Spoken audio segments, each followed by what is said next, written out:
जय हो शंकरा आदिदेव शंकरा तेरे जाप के बिना चले ये सांस किस तरह।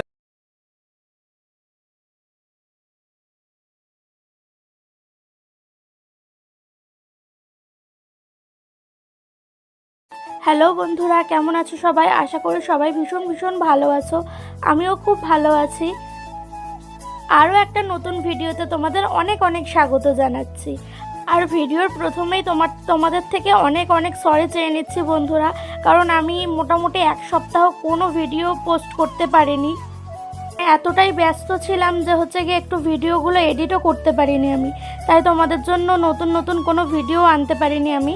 তো আজকে তাই ভাবলাম যে অনেক দিন তো হলো, এবার বন্ধুদের জন্য একটা নতুন ভিডিও উপহার দেওয়া যাক, তাই তোমাদেরকে নিয়ে যাচ্ছি আজকে। চলো। বেশ অনেক দিন থেকেই শুনছিলাম কলকাতার বাবুঘাটে নাকি বেনারসের মতন গঙ্গা আরতি হয়। বেশ অনেক দিন আগে থেকেই শুনেছিলাম এই কথাটা, কিন্তু কোনোভাবেই আর আশা হয়ে উঠছিল না। তাই আজকের একদম পুরো মনস্থির করে বেরিয়েই পড়লাম। আর এখন আমি চলে এসেছি বাবুঘাটে। তো প্রথমে আমরা মেট্রো করে এসপ্ল্যানেড স্টেশনে নেমে 2 নম্বর গেটের বাইরে রাস্তাটা পেরিয়ে যে গিয়ে দীঘা যাওয়ার যে বাস স্ট্যান্ডটা আছে, কাউকে জিজ্ঞাসা করলে তোমরা জানতে পেরে যাবে। তো দীঘা যাওয়ার বাস স্ট্যান্ডের ওইখান থেকে প্রচুর প্রচুর বাস আসে এখানে বাবুঘাটে। তো ওখান থেকে আমরা বাসে করে এখন বাবুঘাটে চলে এসেছি।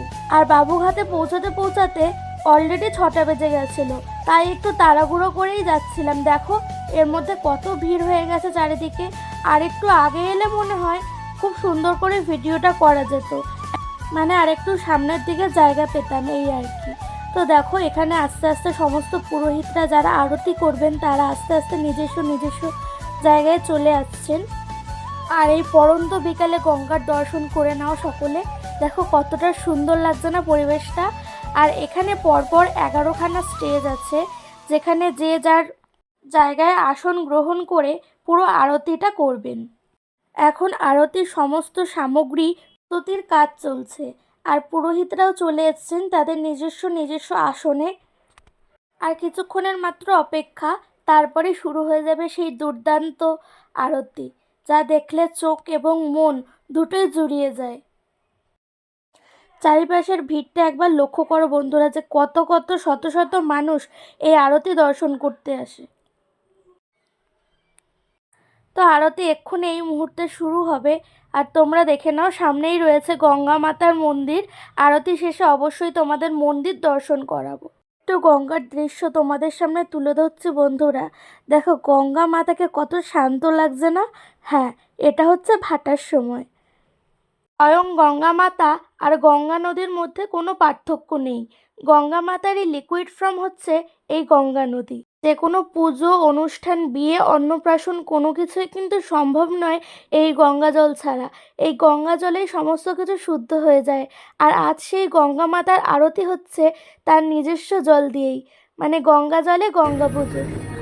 আরতির শুরুতেই পুরোহিতরা শঙ্খনাদ দিয়ে মা গঙ্গাকে আহ্বান জানান। চলুন সকলে মিলে সম্পূর্ণ আরতিটা দর্শন করে তারপরে আবার কথা বলছি।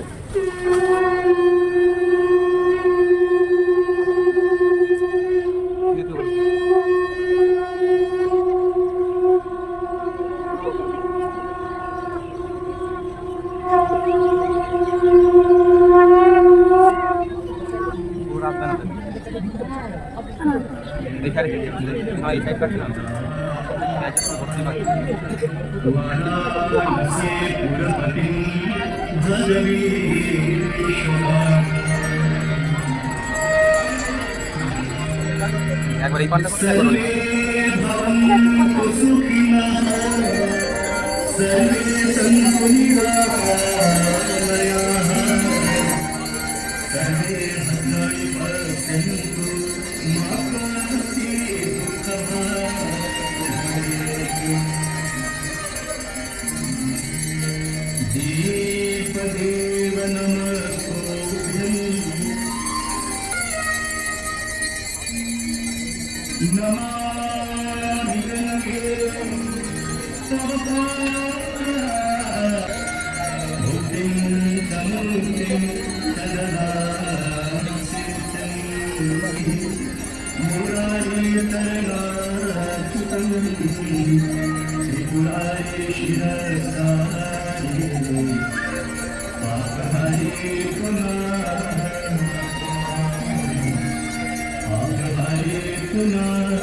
আমি তো এখানেই দেখে নিতে হবে পরে।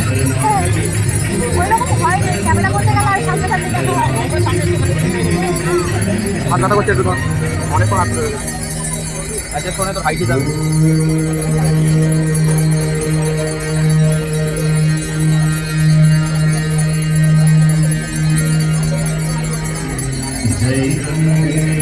এক জায়গায় স্টেবেল আরেকটু লেফটে, হ্যাঁ এটা স্টেবেল।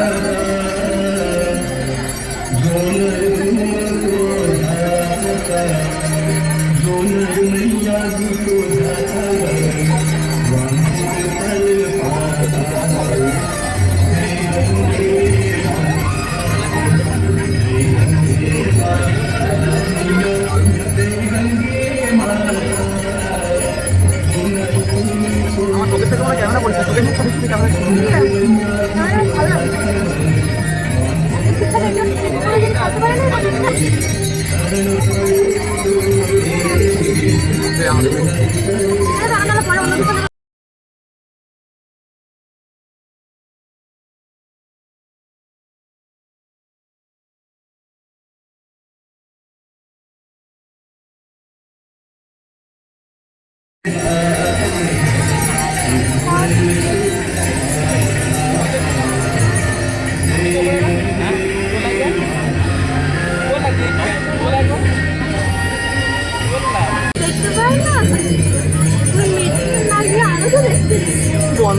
বর্ধমানে মিটিং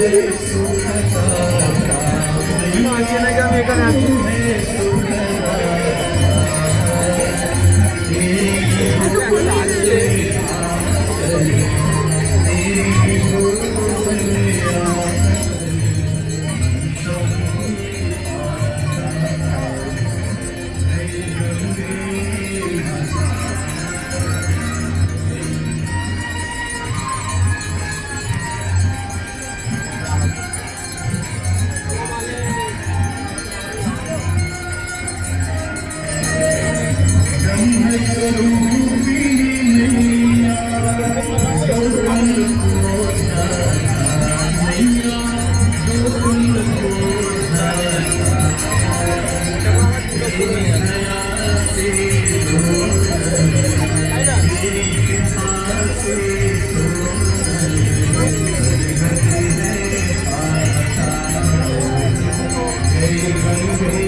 ছোটো করলে ফোকাসটা ভালো না, জুম করলেই থাকবে।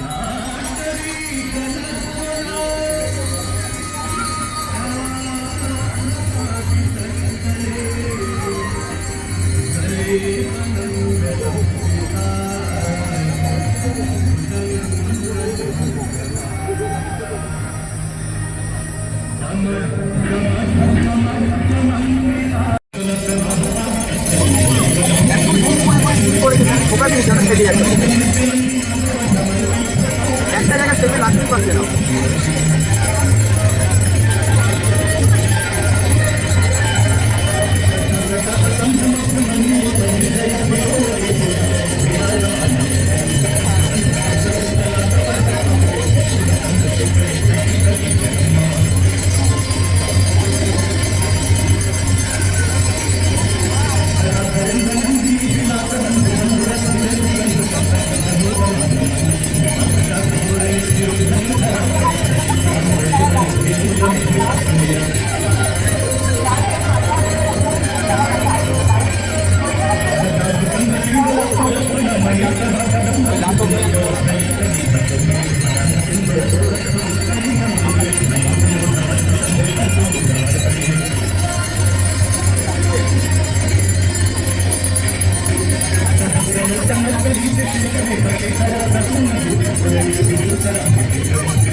পাঠিয়ে দেবো, তোকে দৌড়ে দৌড়ে তুলে দিবি,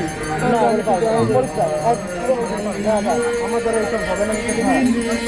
আমাকে বলো লোন ফোনের কাজ কর, ফোন করতে আমার দ্বারা হবে, ওই টাকা তো না আমার দ্বারা লোক দেখ চালু সাইকেল সাইকেল পাইপাই করে যাবে। তো বন্ধুরা আরতি এখন সবে সম্পূর্ণ হলো। তো এখন আমরা যাব গঙ্গার দিকে। তো গঙ্গা জল একটু মাথায় ছিটিয়ে এবার আমরা বাড়ির দিকে রওনা দেবো। তো দেখো তোমরা দেখতে থাকো। এখন পুরো অন্ধকার হয়ে গেছে চারিদিকটা, আর এক্ষুনি জোয়ার আসবে। তাই কাকু বলছিল যে তোমরা যারা যারা নামবে তাড়াতাড়ি নামো, এরপরে কিন্তু জোয়ার চলে এলে আর নামতে দেবো না। তো আমরা নেমে একটু গঙ্গা জল মাথায় ছিটালাম আর এক বোতল বাড়ির জন্য নিয়ে এলাম, কারণ আমাদের এখানে তো গঙ্গা নদী নেই, আমাদের বাড়ি থেকে বেশ খানিকটা দূর, তো কোনো পুজো পার্বণের সময় অবশ্যই দরকার হয়, তাই যখনই যাই একটু কালেক্ট করে আনার চেষ্টা করি। আর এখন আমরা যাব আরতির তাপটা নিতে, তো তোমরা সেটা দর্শন করো, সকলে মোবাইলের ভেতর থেকেই সেই তাপ গ্রহণের চেষ্টা করো, অবশ্যই তাতে তার পূর্ণ ফল পাবে তোমরা। আর এই সম্পূর্ণ আরতিটা দেখিয়েছি বলে এই একই ভিডিওটা একটু লং হয়েছে, তাই বন্ধুরা প্লিজ স্কিপ করো না, আর ভালো লাগলে লাইক, কমেন্ট এবং সাবস্ক্রাইব করে দিও। আর এখন আমরা যাব গঙ্গা মাতার মন্দিরের দিকে। দেখো তোমরা মা গঙ্গাকে কত সুন্দর লাগছে, আজকে খুব সুন্দর লাগছে, অপূর্ব সুন্দরী মাতা। এখানে খুব সুন্দর করে মাথার শৃঙ্গার করানো হয়েছে। আর এই মন্দিরটা দেখো, একটা স্বর্ণ মন্দিরের মতন পুরো গোল্ডেন কালারের করা হয়েছে মন্দিরটা, তো খুব সুন্দর লাগলো। এর আগে আমি কখনো গঙ্গা দেবীকে দেখিনি, মানে গঙ্গা দেবীর কোনো মূর্তি দেখিনি। এই প্রথমবার আমি বাবুঘাটে গিয়ে সেই গঙ্গা দেবীর মূর্তি দেখলাম। তো প্রথমবার মা গঙ্গার মূর্তি দর্শন করার সৌভাগ্য আমার হয়েছে, তাতে আমি খুবই খুশি। তো আরতির টিপটা মাথায় নিয়ে এখন আমরা যাচ্ছি বাইরের দিকে। আর এখানে দেখো, এটা একটা ফ্লোটিং রেস্টুরেন্ট, একটা জাহাজের মতন, তো তার ভিতরেই রেস্টুরেন্ট। তো এই দেখো, এখানে যে ফুড ব্রিজটা তৈরি হয়েছে, এর আগে কিন্তু আমি জানতাম না যেটা কবে তৈরি হয়েছে। আমি এখানে প্রথমবার গেলাম, কিন্তু এত সুন্দর লাগছে না, তোমরা জায়গাটা একটু বিকালের দিকে গেলে পরে মানে এত সুন্দর যে উপভোগ করতে পারবে তোমরা পুরো জায়গাটাকে, তখন তোমরা না গেলে বিশ্বাস করবে না। বিকালের দিকে কিন্তু এই ফুড ব্রিজ জুড়ে পুরো মানে প্রচুর মানুষজন থাকে, বিশেষ করে যারা মানে ফটো ভিডিও শ্যুট করতে আসে। এই জায়গাটা খুব মানে একটা ভালো জায়গা, উত্তম প্লেস। তো আমিও একটুখানি ঘুরে ঘাড়ে জায়গাটা মানে তোমার ভিডিওর মধ্যে ক্যাপচার করে নিলাম। আর বাইরে বেরিয়েই দেখতে পেলাম এই গ্র্যাজুয়েট ফুচকাওয়ালা এই দোকানটায় 20 টাকায় 5টা ফুচকা মানে 5 রকম জল, কাঁচা মিঠা, জিরা পানি, পুদিনা চা, ম্যাঙ্গো আর হচ্ছে মিঠা পানি, এই 5 রকম ফ্লেভারের মানে জল ছিল এই ভাইটার কাছে। এই কলকাতায় এরকম ফুচকা আমি কখনো কোথাও খাইনি।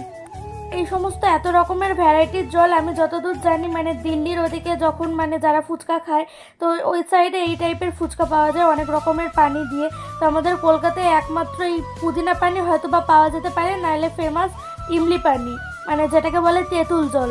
তো এই ভাইটার কাছে আমি প্রথমবারে গিয়ে মানে এত রকম জল দেখে মানে খুব খুশি হয়ে গেছে। তো এখন আমি ফুচকা খেয়ে নিচ্ছি এর কাছে। তো এখানে ফুচকাটাও বেশ ভালো ছিল। তোমরা এখানে বাবুঘাটে গেলে পরে তো ওখানে কাউকে জিজ্ঞাসা করলে পরে তোমাদের দেখিয়ে দেবে যে গ্র্যাজুয়েট ফুচকাওয়ালা দোকানের নাম। তো দেখতে থাকো, এখন আমি ফুচকাটাও খেয়ে নিই। আর ফুচকা টুচকা খেয়ে কোথায় থেকে বাসে উঠবো সেই জায়গা আমরা খুঁজে না পেয়ে, বাস কোথা থেকে যায় সেটা আমরা নিজেরাই বুঝতে পারিনি, পুরো রাস্তা গুলিয়ে ফেলেছি। তাই এখন আমরা এই কলকাতার রাস্তা থেকে হাঁটতে যাচ্ছি। তো এই সন্ধেবেলা এই সামনে ইডেন গার্ডেন দেখো, তোমরা দেখতে পাবে। এখান থেকে হাঁটতে যেতে কোনো রকম কোনো কষ্ট হচ্ছে না, যে মানে আমরা ওই বাবুঘাট থেকে হাঁটতে ধর্মতলা চলে গেছি। এতটাই ভালো লাগছে, চারিদিকে আলো, মানে একদম নিস্তব্ধ বলতে গেলে। ওই মানে যে রাস্তা থেকে আমরা হাঁটছিলাম ওই রাস্তায় বেশি লোকজন ছিল না, শুধু ছিল এই গাড়ি টাড়ি বাইরে থেকে চলছিল যেটা, ওটাই ছিল। মানে ওই রাস্তার ভেতরে আর কেউ ছিল না, এই ফুটপাতে কেউ ছিল না। তো এরকম চলন্ত ব্যস্ত কলকাতার মাঝখান দিয়ে হেঁটে যেতে কি যে ভালো লাগছিল যে বন্ধুরা তোমাদেরকে কি বলবো। এখন আমরা হেঁটে চলে এসেছি ইমলের সামনে এই পাপড়ি চাটওয়ালা কাকুটাকে দেখে তো মনে হলো আজকে 1 প্লেট পাপড়ি চাট খাওয়া যাক। আজকে এই সমস্ত দিয়েই চালাবো, পাপড়ি চাট, ফুচকা, মানে কলকাতা যে সমস্ত নস্টালজিক খাবার সেগুলো দিয়েই আজকে মানে পুরো ভিডিওটা করব। তাই এই কাকুর কাছে অর্ডার দিয়ে দিলাম 1 প্লেট পাপড়ি চাট। তো এই পাপড়ি চাটটা খেয়েই এখন আমরা বাড়ির দিকে চলে যাব, অনেক রাত হয়ে গেছে। দেখো, আমি তো পাপড়ি চাট খেতে ভীষণ ভালোবাসি, কিন্তু এত রাতের দিকে গেছিলাম দেখে কাকুর কাছে দই ছিল না। আমার দই ছাড়া পাপড়ি চাট খেতে অতটা ভালো লাগে না। তো তোমরা কারা কারা পাপড়ি চাট খেতে ভালোবাসো তা আমাকে কমেন্টে জানিও। ভিডিওটা এখানেই শেষ করছি, দেখা হচ্ছে পরের ভিডিওতে।